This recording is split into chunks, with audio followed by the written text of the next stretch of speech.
First Chronicles Chapter 8. Benjamin was the father of Bela, his firstborn, Ashbel the second son, Ahara the third, Noha the fourth, and Rapha the fifth.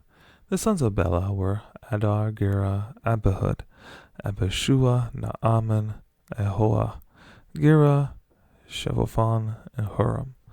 These were the descendants of Ehud, who were heads of families of those living in Geba, and were deported to Menahath. Naaman, Ahijah, and Gera, who deported them, and who was the father of Uzzah and Ahihud. Sons were born to Shaharem in Moab after he had divorced his wives Hushim and Baara.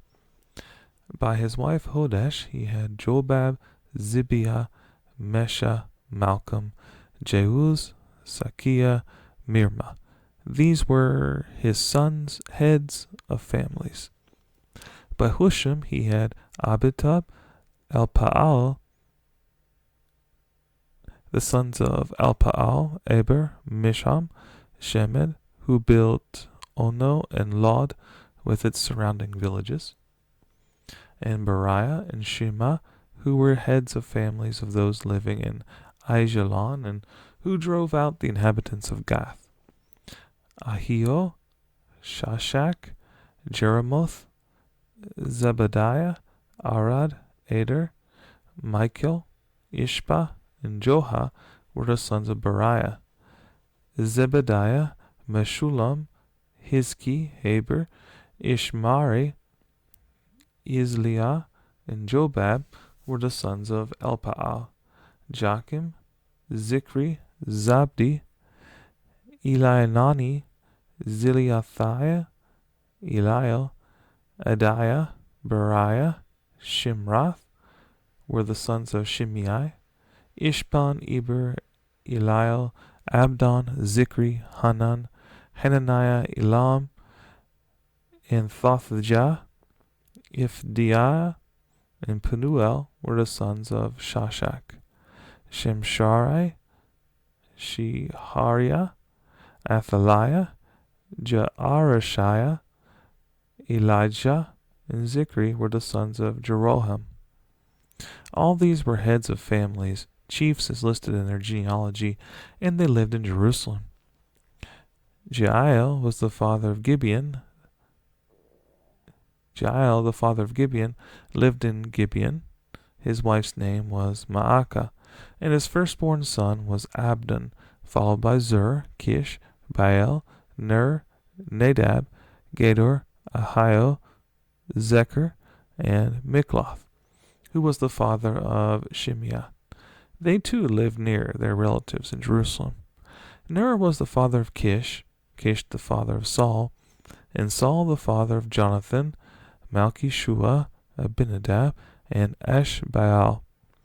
The son of Jonathan, Meribbaal, who was the father of Micah. The sons of Micah, Pithon, Melech, Tariah, and Ahaz. Ahaz was the father of Jehoiada. Jehoiada was the father of Alameth, Azmaveth, and Zimri. And Zimri was the father of Moza. Moza was the father of Biniah. Rapha was his son, Eliasah his son, and Azel his son. Azel had 6 sons, and these were their names: Azrikam, Bokero, Ishmael, Sheariah, Obadiah, and Hanan. All these were the sons of Azel. The sons of his brother Eshek: Ulam his firstborn, Jeush the second son, and Eliphalet the third. The sons of Ulam were brave warriors who could handle the bow. They had many sons and grandsons, 150 in all. All these were the descendants of Benjamin. All Israel was listed in the genealogies recorded in the book of the kings of Israel. The people of Judah were taken captive to Babylon because of their unfaithfulness. Now the first to resettle on their own property in their own towns were some Israelites, priests, Levites, and temple servants.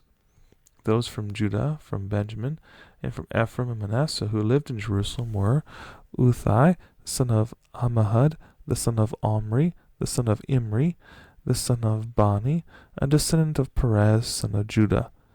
Of the Shilonites, Azariah, the firstborn, and his sons. Of the Zerahites, Jeuel. The people from Judah numbered 690.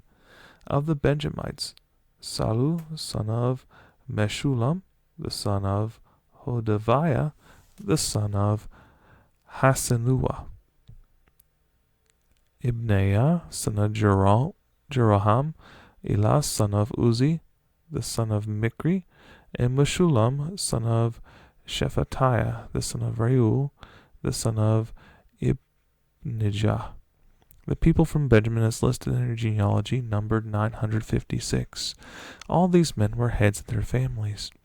Of the priest, Jediah, Jehoiarib, Jachin, Azariah, son of Hilkiah, the son of Meshullam, the son of Zadok, the son of Miriath, the son of Ahitub, the official in charge of the house of God. Hadiah, son of Jeroham, the son of Pashur, the son of Malchijah, and Maasai, son of Adiel, the son of Jazirah, the son of Meshullam, the son of Meshilemith, the son of Immer. The priests who were heads of families numbered 1,760. They were able men responsible for ministering in the house of God. Of the Levites, Shemaiah, son of Hashab, the son of Azrikam, the son of Hashabiah, a Merarite, Bakbakar, Haresh, Galal, and Mattaniah, son of Micah, the son of Zikri, the son of Asaph. Obadiah, son of Shemaiah, the son of Galal, the son of Jeduthun, and Berechiah, son of Asa, the son of Elkanah, who lived in the villages of the Netophathites, the gatekeepers, Shallum, Akub, Talmon, Ahiman, and their brothers, Shallum their chief, being stationed at the king's gate on the east up to the present time. These were the gatekeepers belonging to the camp of the Levites. Shallum, son of Kor, the son of Abiasaph, the son of Korah, and his fellow gatekeepers from his family, the Korahites, were responsible for guarding the thresholds of the tent, just as their fathers had been responsible for guarding the entrance to the dwelling of the Lord. In earlier times, Phinehas, son of Eleazar, was in charge of the gatekeepers, and the Lord was with him. Zacharias, son of Meshelemiah, was the gatekeeper at the entrance to the tent of meeting.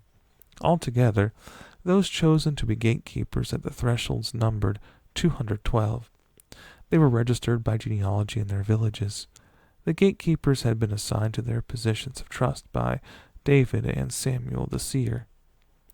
They and their descendants were in charge of guarding the gates of the house of the Lord, the house called the tent. The gatekeepers were on the four sides, east, west, north, and south. Their brothers in their villages had to come from time to time and share their duties for 7-day periods. But the four principal gatekeepers, who were Levites, were entrusted with the responsibility for the rooms and treasuries in the house of God. They would spend the night stationed around the house of God because they had to guard it, and they had charge of the key for opening it each morning. Some of them were in charge of the articles used in the temple service. They counted them when they were brought in and when they were taken out. Others were assigned to take care of the furnishings and all the other articles of the sanctuary, as well as the flour and wine and the oil, incense, and spices. But some of the priests took care of mixing the spices. A Levite named Mattathiah, the firstborn of Shallum the Korahite, was entrusted with the responsibility of baking the offering bread. Some of their Kohathite brothers were in charge of preparing for every Sabbath the bread set out on the table. Those who were musicians, heads of Levite families, stayed in the rooms of the temple and were exempt from other duties because they were responsible for the work day and night. All these were heads of Levite families, chiefs as listed in their genealogy, and they lived in Jerusalem. Jeiel, the father of Gibeon, lived in Gibeon. His wife's name was Maacah, and his firstborn son was Abdon, followed by Zur, Kish, Baal, Ner, Nadab, Gader, Ahio, Zechariah, and Mikloth. Mikloth was the father of Shimeam. They too lived near their relatives in Jerusalem. Ner was the father of Kish, Kish the father of Saul, and Saul the father of Jonathan, Malchishua, Abinadab, and Eshbaal, the son of Jonathan, Mirabaal, who was the father of Micah. The sons of Micah, Pithon, Melech, Tariah, and Ahaz. Ahaz was the father of Jada. Jada was the father of Alameth, Asmaveth, and Zimri. And Zimri was the father of Moza. Moza was the father of Biniah. Raphael was his son, Eliasah his son, and Azel his son. Azel had 6 sons, and these were their names: Azrikam, Bokeru, Ishmael, Shariah, Obadiah, and Hanan. These were the sons of Azel. Now the Philistines fought against Israel. The Israelites fled before them, and many fell slain on Mount Gilboa. The Philistines pressed hard after Saul and his sons, and they killed his sons Jonathan, Abinadab, and Malchishua. The fighting grew fierce around Saul, and when the archers overtook him, they wounded him. Saul said to his armor-bearer, "Draw your sword and run me through, or these uncircumcised fellows will come and abuse me." But his armor-bearer was terrified and would not do it. So Saul took his own sword and fell on it. When the armor-bearer saw that Saul was dead, he too fell on his sword and died.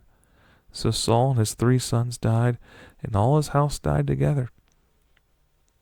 When all the Israelites in the valley saw that the army had fled, and that Saul and his sons had died, they abandoned their towns and fled, and the Philistines came and occupied them.